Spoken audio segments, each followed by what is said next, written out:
आमदार सतेज उर्फ बंटी पाटील यांच्या वाढदिवसानिमित्त दरवर्षी वही वाटप कार्यक्रम म्हणजे बुक डिस्ट्रीब्युशन मोठ्या उत्साहात आयोजित केला जातो।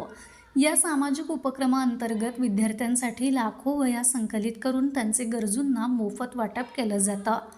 ही त्यांची 17 वर्षाहून अधिक काळ चालत आलेली एक सामाजिक परंपरा आहे।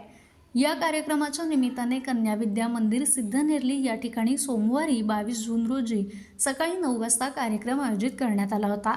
या कार्यक्रमाला प्रमुख उपस्थित गोकुळ दूध संघाचे संचालक प्रकाश पाटील, दयानंद पाटील नंद्याळकर, कागल तालुका अध्यक्ष काँग्रेस, रणजित पाटील किसान काँग्रेस तालुका अध्यक्ष, राहुल घराळ तालुका सरचिटणीस, अमर चौगुले युवक काँग्रेस तालुका अध्यक्ष, राजेंद्र शिंदे पर्यावरण काँग्रेस, बाबूराव पाटील कागल तालुका आणि इतर पदाधिकारी मोठ्या संख्येने उपस्थित होते।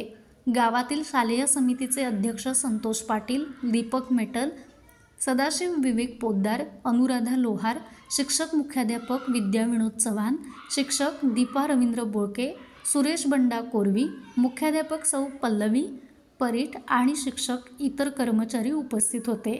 शेंडूरहून प्रतिनिधी अजित बोडके। कोल्हापूर जिल्ह्यातील सर्वच अचूक घडामोडींसाठी डिजिटल कोल्हापूरच्या सर्वच प्लॅटफॉर्मला लाईक, फॉलो, सबस्क्राईब करा।